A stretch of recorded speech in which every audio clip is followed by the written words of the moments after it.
Bismillahirrahmanirrahim.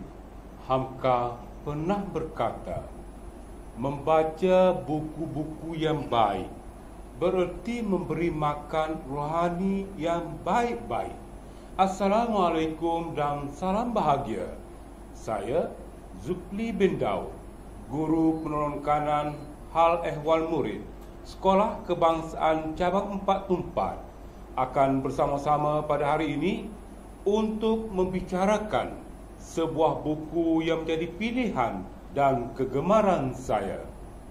Buku yang saya maksudkan bertajuk Kepimpinan dan Penambahbaikan Sekolah, hasil tulisan Dr. Abdul Ghani Abdullah yang merupakan pensyarah pengajian ilmu pendidikan di Universiti Sains Malaysia. Buku ini diterbitkan oleh PTS Professional Publishing Sdn Bhd dan mengandungi 241 bilangan muka surat. Untuk pengetahuan semua, buku ini merupakan buku ilmiah berkaitan bidang kepimpinan pendidikan yang menarik dan patut dibaca oleh semua yang ingin berjaya dalam bidang kepimpinan, khususnya di sekolah. Saya sebenarnya terpanggil untuk membicarakan buku ini kerana buku ini mengupas pandangan mengenai kepimpinan dan penambahbaikan sekolah dengan tujuan memberi pandangan tentang bagaimana melaksanakan penambahbaikan secara efektif. Memetik kata-kata pengarangnya sendiri, Dr. Abdul Ghani Abdullah, kejayaan sesebuah sekolah dalam membentuk generasi muda yang mampu menangani cabaran pesat perubahan pembangunan dan dapat mengimbangi kesejahteraan mental dan emosi yang boleh menjurus kepada pembentukan tingkah laku yang sihat, banyak bergantung kepada kecemerlangan kepimpinan dalam mencitra dan memperkasa warga sekolah secara berkesan. Buku ini sangat sesuai untuk dijadikan bahan bacaan kepada guru pelatih, guru-guru, pengetua, guru besar, pemimpin dan siswa-siswi institusi pengajian tinggi serta juga pengurus-pengurus organisasi bagi membina kemampuan dan keupayaan menghulur bantuan dalam menambahbaikan sekolah. Kepada masyarakat awam, buku ini mampu menjadi pedoman dan panduan bagi sama-sama berganding bahu secara kolaboratif dalam usaha menambahbaikan sekolah. Jika ditinjau mengenai laras bahasa buku ini, pembaca dapat merasakan kesesuaian laras bahasa yang dipilih. Sesuai dengan sebuah buku ilmiah, gaya dan penggunaan bahasanya sangat berkait rapat dengan sasaran pembaca. Bahasanya yang baik, berkualiti dan standar. Sesekali diselitkan juga dengan pandangan dan pendapat penulis-penulis lain. Selain itu, untuk memudahkan pembaca memahami apa yang ingin disampaikan oleh penulis, disertakan juga carta seperti di muka surat 170, model penjelasan serta rajah yang menarik minat pembaca untuk memahami sesuatu langkah penyelidikan. Contohnya, buku ini mendefinisikan penambahbaikan sekolah sebagai usaha yang sistematik dan berterusan ke arah perubahan dalam situasi pembelajaran bagi mencapai objektif-objektif pendidikan dengan lebih berkesan. Terdapat berbagai-bagai pandangan menarik yang dikemukakan oleh penulis dalam buku ini. agar pembaca dapat meneroka keadaan kepimpinan alternatif dalam konteks penambahbaikan sekolah dengan berfokuskan pengajaran dan pembelajaran.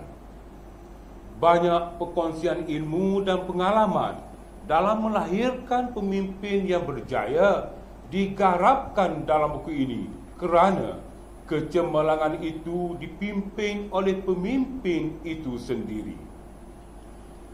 Antara tajuk yang dibincangkan adalah perubahan konteks kepimpinan bagi melestari penambahbaikan sekolah, mengetahui apa itu perubahan penambahbaikan sekolah, menjana pembaikan sekolah melalui pengajaran berkesan, serta penambahbaikan sekolah melalui pengajaran reflektif.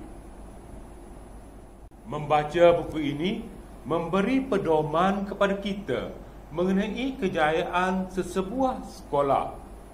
Kejayaan sesebuah sekolah bergantung kepada corak kepimpinan yang diamalkan di sekolah itu.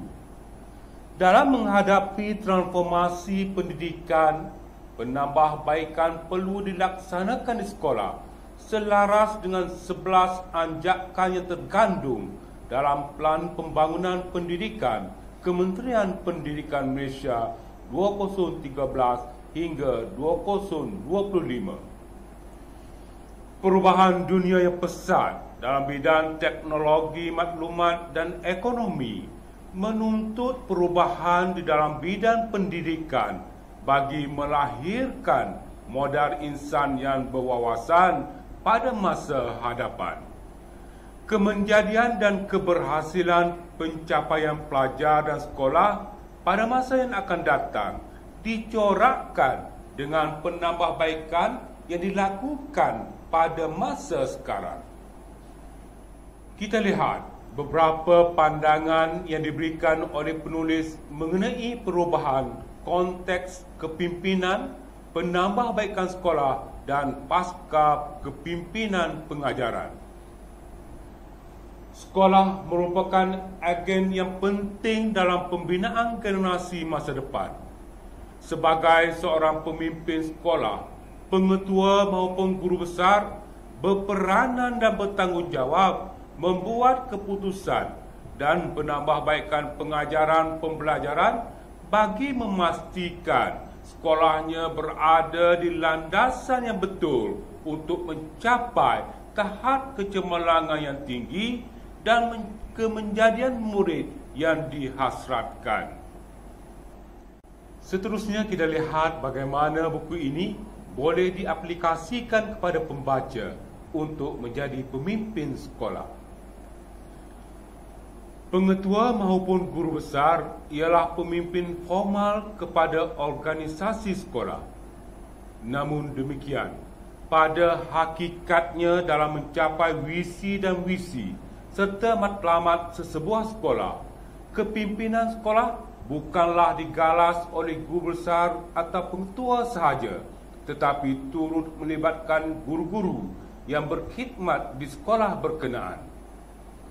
Kajian oleh Ahmad Zabidi mendapati apabila pengetua atau guru besar memberi peluang kepada para guru untuk membuat keputusan, maka komitmen guru untuk menjayakan program lebih terselah. Dengan itu, sikap guru menjadi lebih positif dan terbuka dalam proses membuat keputusan. Justru itu pengetua atau guru besar yang mengurus secara telus seperti mengagihkan tugas, membuat keputusan dan memberi ganjaran dapat mewujudkan suasana kerja yang selesa dalam organisasi. Apabila guru selesa, maka mereka akan komited terhadap organisasi. Nur Azlina Saad pula mendapati bahawa sebagai seorang pemimpin sekolah perlu memiliki pengetahuan dan kemahiran yang mencukupi dalam menentukan maklumat yang diperlukan, individu yang terlibat dan struktur yang perlu dan sesuai untuk membuat keputusan. Fokus penambahbaikan sekolah adalah segala apa yang memberi faedah kepada pelajar-pelajar, khususnya peningkatan pembelajaran mereka dalam bilik darjah. Tindakan penambahbaikan sekolah ini memerlukan satu perancangan yang sistematik. Perancangan ini dilaksanakan dan diurus secara berterusan. Fokus penambahbaikan sekolah adalah segala apa yang memberi faedah kepada pelajar-pelajar, khususnya peningkatan pembelajaran mereka dalam bilik darjah. Tindakan penambahbaikan sekolah ini memerlukan satu perancangan yang sistematik. Perancangan ini dilaksanakan dan diurus secara berterusan. Dalam penambahbaikan sekolah, aspek-aspek dalaman sekolah, iaitu budaya dan keadaan-keadaan membolehkan yang memberi kesan atau impak kepada pengajaran dan pembelajaran di bilik darjah menjadi sasaran perubahan. Iklim dan budaya sekolah adalah penting untuk penambahbaikan serta memacu kecemerlangan sekolah. Bukan mudah untuk memastikan budaya sekolah cemerlang diamalkan oleh setiap warga sekolah, daripada guru-guru, staf bukan akademik dan semua pelajar. Sebagai pengetua maupun guru besar, seharusnya dapat berperanan sebagai pemimpin pengajaran yang berketerampilan. Pengetua maupun guru besar harus memainkan peranan sebagai jurutera manusia. Maksudnya, pengetua atau guru besar seharusnya mahir dan cekap dalam aspek perhubungan manusia dan perhubungan individu, serta mampu menggerakkan stafnya ke arah melahirkan budaya kerja dan budaya sekolah cemerlang. Satu lagi strategi yang menarik diberikan oleh penulis ialah penambahbaikan sekolah melalui pengajaran reflektif. Pengajaran reflektif juga dipandang sebagai salah satu pendekatan yang berkesan kerana melalui reflektif, pemahaman peribadi dan profesional dapat dijalankan. Pengajaran reflektif dapat memperkaya diri dan merangsang amalan profesional. Pengajaran ini bertindak sebagai forum untuk membuat keputusan yang mengakibatkan tindakan tentang konteks pengajaran pembelajaran. Pengajaran reflektif memberi peluang pada guru besar maupun pengetua dan guru menganalisis diri serta menyedari tentang kekuatan dan kelemahan diri. Dengan ini, guru besar maupun pengetua dan guru dapat membuat pengubahsuaian serta membaiki proses pembelajaran mereka dengan efektif. Sebagai rumusannya, perubahan penambahbaikan perlu dilakukan dan ini merupakan sesuatu proses yang berterusan tanpa titik nokta. Kerana sekolah yang lemah memang memerlukan penambahbaikan, manakala sekolah yang sederhana masih memerlukan peningkatan dan perubahan. Sekolah yang cemerlang dan gemilang pula masih bergerak ke arah kesempurnaan. Bagi melihat sekolah itu berjaya, peranan warga sekolah amat penting. Tegasnya, sebagai pemimpin profesional, setiap pengetua maupun guru besar dan guru harus sanggup membuat perubahan. Sesungguhnya, tiada suatu piawaian yang menjadi titik berhenti bagi penambahbaikan sekolah. Semoga buku ini dapat membantu para pembaca untuk menjadi pemimpin sekolah yang hebat dan berkesan serta memberi khidmat cemerlang yang berterusan tanpa henti. Sekian, terima kasih.